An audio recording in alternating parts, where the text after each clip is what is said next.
Good afternoon, everyone, on this Good Friday. I'm Robin Wilhoit coming to you on 10 News at 2, streaming live on WBIR Plus. We are so happy that you are with us today. Lots to get to. So here's the rundown. We have new details from local law enforcement on the 313 initiative. It's an operation that stretches from Detroit, Michigan, all the way down to Florida. Of course, Knoxville right there in between, targeting illegal drug trafficking along I-75, that corridor.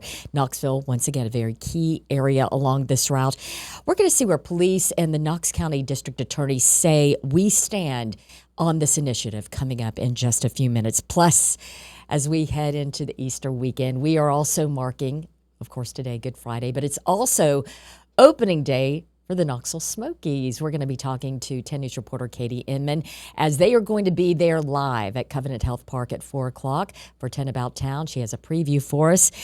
And with that, we want to turn now to Julia Quady, our wonderful meteorologist who is stuck around a little later today to talk to us after a very early morning. And happy to do it. Well, thank you. It's always so good to see your smiling face and to talk about what is a beautiful Good Friday. Yes, absolutely. We could not ask for a better Good Friday. It's a Good Friday, of course, weather-wise for us here across East Tennessee. Have forecast high temperatures reaching into those lower 80s. There's a subtle breeze to go along with that. The only thing I think I wish we had a little bit more of today was a little bit more sunshine. Yeah. We have mostly cloudy skies in place for us this afternoon, but we will see that begin to change as we head into our evening hours. A little of that cloud cover starting to dissipate, but again, could not ask for a better forecast. I hope you have some time to spend some time outdoors today. Again, lower 80s for those temperatures as you head outside the door. Temperatures starting to decrease and fall into those 70s and then 60s as we head into this evening. So maybe you want to keep that in mind if you plan on heading out to the home opener for the Smokies tonight. Looking at Futurecast, small opportunity that we can see a few spotty showers coming in. Really not super likely. Better rain chances ahead for us tomorrow. Isolated nature coming in across the higher elevations and over in the valley, the northern valley to be more specific there. But the big dose of rainfall that we're expecting to come in, that's arriving overnight into our early Sunday morning. So your Easter Sunday is going to start off a bit soggy with some widespread rainfall across East Tennessee. That's caused by the leading edge of a cold front that's pushing its way on through. So it's really going to look like it's just the morning hours, though. We'll have that deluge of shower opportunities coming into the region as we head into the afternoon and carrying on over into our evening hours. We look to be dry. So maybe you have any outdoor activities, Easter egg hunt, all that good stuff. You just maybe want to push that off over towards the afternoon and evening hours where things will start to be a bit more dry. You know what, though? Grateful that it's going to dry up for us later in the day, but grateful, too, that we are getting the rain. Yes. Any idea as to how much we could potentially get out of the system? Yes. So right now, the rainfall amounts that we're looking at look to be pretty beneficial for us here. We could see anywhere between maybe an inch, maybe close to 2 inches over in the higher elevations in terms of rainfall accumulation, starting off with a little bit of light shower opportunities beginning tomorrow and Saturday. But again, like I said, that deluge that's coming in overnight into our Sunday. So here's a graphic here showing us how much we're expecting here. As I said, looking at close to around an inch to maybe close to 2 inches closer towards the Smoky Mountains there. So overall, very beneficial rainfall in the forecast coming in with this system. So hopefully our models end up sticking true in terms of our rainfall amounts that we can expect with this system, because boy, do we need it. Fingers and toes crossed. Oh, everything's crossed, Robin. Julia, thank you so much. And of course, as we mentioned, it is the home opener for the Smokies. They will be taking on the Birmingham Barons at 7 o'clock tonight, first pitch. We caught up earlier today with 10 News reporter Katie Inman. She is going to be there today at 4 o'clock for 10 About Town. She gave us a preview of all the fun things we can expect. Take a listen. Let's play ball. The Smokies in action tonight, starting their season at home. Katie Inman's going to be there. I tell you what, it's hard to believe that one season is done and they're back for their second season. Seriously, it's like we blinked and we're here. It seems like just yesterday that we were helping open up Covenant Health Park. I still remember going and then being like, we are still putting together signs, or we're still putting the finishing touches on things. And now it's like a well-oiled machine. It really is. And we are going to be out at the ballpark. You specifically and Shay Smith are going to be out at the ballpark for 10 About Town today. So what can we look forward to? Yeah, so an exciting time, as always, whenever we get to do these road shows. They're always fun, but we are going to be live at Covenant Health Park. We're going to be talking not only about what people can expect for opening weekend, but also what they can expect the rest of the season, too. So, of course, with opening day, there comes a lot of excitement, fanfare, and fun. So outside of Covenant Health Park, there's going to be some opportunities for fans to come and maybe get a caricature done or like have special games that they can play or special prizes. And then on the inside, of course, they're going to have different community partners in there, and there's going to be plenty of the food. So we're going to talk about the food offerings new this year, which I'm excited about. Okay, give us a little hint. What are some of the things? Well, I can't. You just got to watch it for. But I'm that hoping, is a tease right there. I'm hoping there's some hot dog options, but I know you hate hot dogs, so I'm bring me a hamburger. I'm just gonna throw that out there. We'll get you peanuts and Cracker Jacks. But, I'll take that. Yeah, so we're gonna talk all about that. We were able to talk to someone who lives at one of the condos at the stadium. What it's like to have a ballpark, a stadium in your backyard. To have a front row seat to that. Leanne Bowman talked to our friends over at the Beck Cultural Exchange Center about the statues that are outside of Covenant Health Park to give us a history lesson. And then also we're going to look ahead to the season, talk about parking, what you need to know with that. And we'll even see one of my good friends, George Yardley, somewhere in the show. Too. Okay, let's talk a little bit more about George. He is a fixture with the Smokies, isn't he? That's a good way to say it. George is a fixture. He has been with the Smokies for 28 years. He is the PA announcer. So he's the one that you're going to hear over the speakers in the stadium saying, you know, don't forget to recycle, and hey, here's who we have coming up next to bat or to pitch. He has an iconic voice, and he actually started with the Smokies at Bill Meyer Stadium, and he remembers going to Bill Meyer Stadium as a fan first with his family. He got to be the PA announcer because he saw a newspaper ad for it, got the job, and then went with the team to Kodak, and then was able to come back with the team to Knoxville to Covenant Health Park. And you have a little personal connection to George. So I've known George pretty much my whole life because he lives in Dandridge, which where I'm from, and his wife, Mrs. Yardley, she was my drama teacher in high school. So small world. Yeah, they are both very special people to me. I was just texting back and forth with George a little bit ago. He said, "I can't believe it's been 28 years because I'm only 45." Yeah, no, he's a little, he's very eccentric, but he's 30. Leave it that. But George is great. Listen for his voice over the speakers. And he just brings an energy to the Smokies games. And we are so excited to help open up this season. Okay, should we or should we not talk about last season and your experience on the pitching mound? Yes, so something cool. Last year, the Smokies were like, hey, anyone from Channel 10 want to throw out some first pitches? They gave us a list of different games. So I picked Taylor Swift night because I am a Taylor Swift fan. And I was like, I'm going to do this. This is such a cool experience. So I hyped myself up for it. I got my boyfriend Thomas to practice with me pitching. And we were in the backyard doing that. And he was a good coach. I was not so good of a student. And I'm not athletic. That's a thing to know about me. And I psyched myself up so much about this, thinking that it was going to go awful, that I spoke it into existence because it went awful. I threw it into the dirt pretty much immediately, and it was so bad that one of the mascots walked up to me afterwards and said, "What was that?" I spoke through the mascot. Shaming you. Yes. The mascot was shaming you. Yes, and all my friends and family were there to watch it, and they were all like, "Ugh," and I'm like, I'm never doing that again. So the email went out this year, and I'm like, I'll pass. You're going to pass. You're not going to. Okay. Well, if it makes you feel any better, many years ago, I had the wonderful opportunity to do the same, and I was just as unathletic as you are, and still am to this day. But that's okay. We have other strengths. Yes, that's right. That we does cheer make me feel on the better. teams. That's really what I well. always say. I'm like, I am a great cheerleader. I am a great fan. It really is, though, a special place as far as the park. It has exceeded beyond baseball. It's a community destination now, wouldn't you say? It is, definitely, especially because One Knox plays there. They have different events, concerts. They had the Christmas lights up around the holidays. And also, they opened up the concourse. So people can go and walk the concourse during an average work day. They're really trying to open up that stadium for the whole community, that downtown Old City area. So it is a special place. We are so lucky to have something like this in downtown. I remember the first time I walked through, I was like, this is our stadium. It's so shiny and new. So, We're so proud. Yeah. Well, you can catch Katie Inman and Shay Smith today at 4 o'clock on 10 About Town at Smoky Stadium, as tonight at 7 o'clock, the Smokies take on the Birmingham Barons. We're going to be cheering them on. Katie, thank you. Yeah, thank you. Stay with us. We'll be right back.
Four years ago, law enforcement officers launched a program to address the flow of drugs into East Tennessee that was fueling the drug epidemic, the opioid epidemic. So the question is, has the 313 initiative achieved what it was created to do? Digging into this story is 10 News reporter Olivia Daig. This is a story we'll see later today on 10 News, but you're joining us now to tell us more about what you learned as you were covering this story and talking to the people. But I think we need to start out. Number one, give us more detail as to the 313 initiative. Yeah, absolutely. So 313 is the Detroit area code. And East Tennessee is such a interesting place for law enforcement, they described, because of these major corridors. We have 75 and we have 40. And 75 specifically runs from Detroit to Cincinnati, Lexington, to Knoxville, Atlanta, and Tampa. And all of these agencies are seeing such a increase of drugs in that area because it's basically a pipeline, this major highway network. And so while they were trying to discover how to tackle the opioid crisis, when they started this in 2022, overdoses were at an all-time high. Like 500 people died in Knox County. We were doing stories constantly on this ever-growing number. But now it's starting to come back down. And law enforcement say this is part of the puzzle, is getting more drugs off the street. But 313, basically, all of these major cities along this corridor, all of these counties and jurisdictions, they're all working together to target these criminals. And they have arrested around 500 people related to this initiative since they started it in 2022.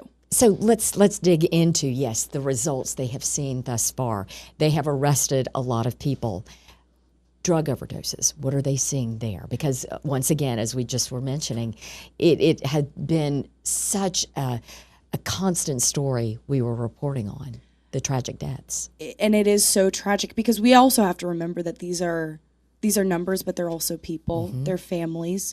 And so the ripple effect of this is immense because it's affecting families and for as many drug overdoses, there's also people that are living in active addiction. So these numbers just give us one small piece of the puzzle to this larger crisis. But in the last year, I think 2025, the numbers that I got from District Attorney Sharm Allen here in Knox County, 272 deaths, which is nearly half of what it was when they first started this program. Now, this is one piece of the puzzle. I don't want to speculate that this is the sole reason for less deaths, and neither do Knoxville Police or Knox County Sheriff's Office. But they do contribute, this initiative, getting these drugs off the streets, to be part of the solution to this. Not only getting drugs off the streets, but what you shared with me in your notes, hundreds of weapons off the streets as well. Well, we talked about that both with Knoxville Police and the District Attorney's Office. Is these drug traffickers, unfortunately, are also bringing violent crime with them in a lot of cases. They are bringing lots and lots of valuable product, you know, in the scheme of thousands and sometimes even millions of dollars worth of drugs. So they're protecting it with guns, sometimes illegal weapons. I actually learned from KPD that there are lots of gun manufacturers here in the East Tennessee and Appalachia region that are bringing guns back up to Cincinnati and Detroit as these drugs are coming back down. So the pipeline is going both ways, both north and south of this corridor. And when we talk about initiative, this is law enforcement from the north all the way down to Florida, including Tennessee, tackling this. Would you say, based on the people who you spoke with, would they call this, at this juncture, a success? Absolutely. Yeah, they are very proud of the success that they've done, and it is really about collaboration. If all of these agencies were working in a vacuum, this would not be as successful as it is, because they have, if you think about the resources between all of these major cities, between all of them, and Sharm Allen even said it, East Tennessee is a very unique place because of the collaboration and the support for law enforcement in this area. So a lot of people are getting caught here in the Knoxville area. And also she credits the surrounding counties as well, and the Tennessee Bureau of Investigation, who really kind of headed this effort to really target and tackle this, because it's not just about drugs, it's about lives, it's about addiction, it's about violent crime, that they're trying to reduce. You spoke with District Attorney General Sharm Allen and a member of the Knoxville Police Department. Sharm Allen has been a part of the Attorney's office for many, many years. She has seen just the flow of drugs from not just our recent past, but decades ago. She can kind of explain how it's ebbed and flowed and what has risen in popularity and what has replaced it, right? Yeah, absolutely. And she really is looking at the big picture of this, but I also spoke with a Knoxville police officer. He's actually a lieutenant, excuse me. His name is Josh Schaefer, and he's been with the department since '98, and he kind of talked about this on a more street level of what they've been seeing. They started seeing a lot of activity, people that they were arresting and people that they were seeing activity from. They would pull them over. They would see that 313 area code. They were like, man, all of this stuff is coming from Detroit. I've learned through him that lots of drugs were being prescribed. So it started out, he was seeing just kind of this shift of the popularity of drugs. He says in the early 2000s, crack cocaine was incredibly popular. But then in the mid-2000s, we start to see the rise of opioids, Oxycontins, those types of things. Lots of pills coming in from Michigan. There was a demand not only in East Tennessee and Appalachia, but if you look at this pipeline, Atlanta and Tampa as well, then it turns into heroin over in 2012 is what he says. And then now what we're seeing is fentanyl and other synthetics of fentanyl. So really it's an evolution, but it's also that same type of high that addicts and users are looking for. And sometimes it's in cheaper and often more dangerous forms that we're starting to see. And that's also part of these drug overdose numbers increasing. Yeah, cheaper, easier to get. You see how just the circle continues. When we before we started talking on air, you shared that this officer has story after story after story that really paints a picture of the desperate situation it was at a certain point. If you can share one or two of those stories. Yeah, so he has a really unique perspective because we're talking about it at this macro level, right? You see this giant map that spans so many states, but he's looking at it kind of in Knoxville. I learned this too. They start investigating who dealers are. Sometimes the scene of the crime starts at an overdose. They try and trace it back to who sold the person these drugs. And he shared that there was one story of a gentleman who was distributing drugs. He himself had been a user and then became part of this drug trafficking scheme to fund his own habit. And there was at one point where he was selling a lot of pills, and he was told by someone else in the organization who was higher up, he said, call all of your friends and your customers who are pill users and invite them over to the house. They were giving out free samples of heroin and trying to get people addicted to heroin, because he also explains that these other drugs like heroin and fentanyl, they are cheaper for these drug traffickers as a business to try and get them down the pipeline to sell them. They're cheaper than some of these more prescription pills, which used to be very popular. And those are still popular. Sure. But another trend that he's seen, it's also important to mention that they're not seeing necessarily a decrease in criminal activity. They're seeing around the same amount of arrests. They're picking up more people, or around the same amount of people, with higher quantities of drugs. He said it used to be that they would pull people over with ounces, and now they're seeing kilos. That's disturbing. It is. It is disturbing. But yet, you say, based on what they have seen up to this point, since it launched in 2022, they see it as a success. What is the future? Did they delve into what the future of this program? Will it continue? I think with all law enforcement, we're seeing how technology is really playing a role, and they didn't get into specifics of that, but they did want to make it very clear that this is a target. They said that they felt like there were some narratives at some point in time that Knoxville would be an easy place for people to get off and people to just continue down the pipeline, and they want to make that message very clear that they are targeting people that are coming from Detroit specifically, that are trying to bring drugs down here, and they're using all sorts of technology. They're tracking people, pinpointing people, trying to really target this problem. I want to talk about you as a reporter in tackling this story.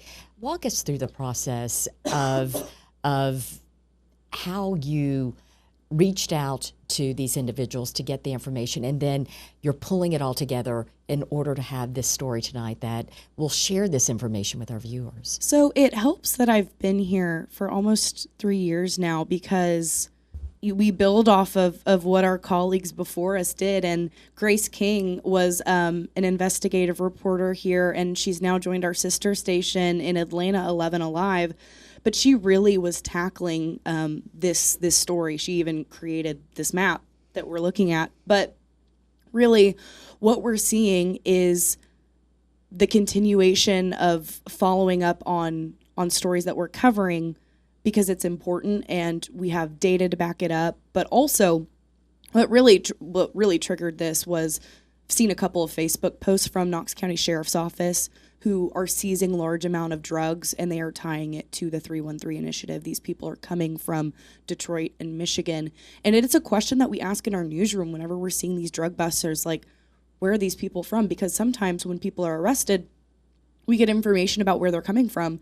A lot of times it's from Michigan, it's from Detroit. Mm-hmm. And so we then can't assume, but we need to ask those questions. No doubt. And when you went to the district attorney, Sharm Allen, and reached out to KPD, were they eager to talk about this, to share the success? They were. They did really want to talk about this program because it is so, it has been so successful for them. And they really do want to shine the light on just the collaboration from all of these different law enforcement agencies who are really working together to solve this problem. And they also talk about education. Education's a big piece of this. You mentioned that Narcan could also be a big piece in this as well. Yes, and the reduction of ODs that we're seeing. Right. There's so many pieces. There's a mental health aspect of this. And so it's also important to remember that these agencies are working with Metro Drug Coalition and the McNabb Center, even state lawmakers, to get funding for these different types of things. It's an ongoing conversation because it's tied to so many other things. It's the allergies. We're blaming it on the allergies. I'm right there with you, my friend. And that's the thing as a reporter. It's satisfying, if you will, when you can continue to follow a story. Yes. And it's never ending because one story leads to another, but you are able to bring people up to date because people need to know where things stand. And I think you've done a wonderful job in bringing us up to date on the 313 initiative. We'll be looking for your story later today on 10 News at 5 and 6. Olivia, as always, thank you for your time. We appreciate you, and stay with us. We'll be right back.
Welcome back, everyone. Many more headlines to get to later today on 10 News, including this story. Knox County Sheriff's deputy, he is back at work nearly 10 months after he was attacked and injured while on duty. It was all captured on camera as a crew was filming the show on Patrol Live. Deputy Dalton Swanger, he was hit on the head by either a large rock or a brick while responding to gunshots in North Knox County. He spent several days at UT Medical Center in a coma. We're going to be following his story today on 10 News. And, of course, it is the Easter weekend. And with that, I have to ask our producer, Daniel, what are you doing this weekend? I am going to be traveling down to Georgia with my wife. We're both from Georgia. She's from the Athens area, so we're going to be spending it with family. She's really missing her 3-year-old niece. Okay, so this is time to connect, with family. Well, you guys have safe travels. How about you? You know, it is going to be a quiet Easter in the Wilhoit household. The kids aren't able to come into town, so my husband and me going to church on Sunday, and that is going to do it for us. Thanks so much for watching. Have a wonderful Easter weekend.